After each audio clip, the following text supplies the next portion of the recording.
আপনারা দেখছেন চিরসবুজ বার্তা, সঠিক খবর সবার আগে। আজ 2026-এর 12ই জানুয়ারি স্বামী বিবেকানন্দের 164তম জন্মদিন পালন করা হলো বামনগাছি সম্মিলনীতে।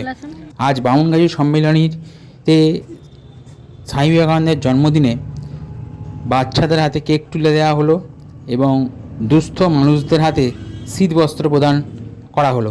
উক্ত অনুষ্ঠানে উপস্থিত ছিলেন এলাকার সমাজসেবিকা শ্রীমতী রেশমি বল্লভ মহাশয়া এবং বিশিষ্ট সমাজসেবক শ্রী মিঠুন বল্লভ মহাশয়।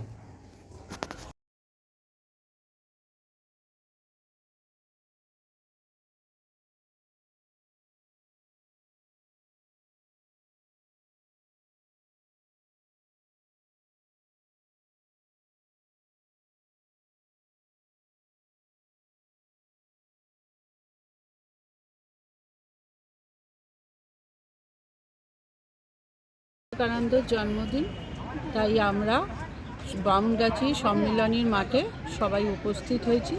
ছোট ছোট বাচ্চাদের হাতে কেক তুলে দেওয়া হয়েছে। আর আমাদের মাননীয় মুখ্যমন্ত্রী আমাদের সব সময় বলে মানুষের পাশে থাকতে, সাথে থাকতে, তাই আজকে আমরা এখান থেকে সবার হাতে শীতবস্ত্র উপহার তুলে দিচ্ছি। ক্যামেরা শুভদীপ রায়, রিপোর্ট চিরসবুজ বার্তা। নমস্কার।